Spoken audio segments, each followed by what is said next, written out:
Well, a lot of noise is being made about Dow 17,000. We'll get there eventually. How important is that level, and is it going to be hard for stocks to keep climbing once it hits?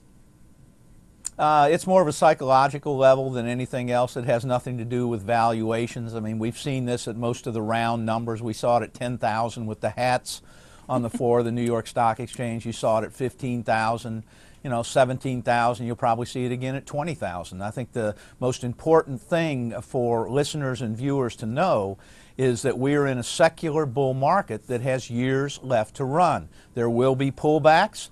We're actually overdue for something like a 10 or 12% pullback, but it should be viewed within the construct of a secular bull market like we were in between 1982 and 2000. How is this one different? This one's different because not very many people believe that we're in a secular bull market. They don't understand how you can be in a bull market with dysfunctionality inside the DC Beltway, with unemployment higher than where it should be at this stage of the recovery, with GDP at a negative print in the first quarter of this year.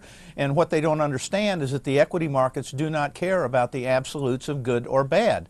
All the equity markets care about is, are things getting better or are things getting worse? And things are getting better.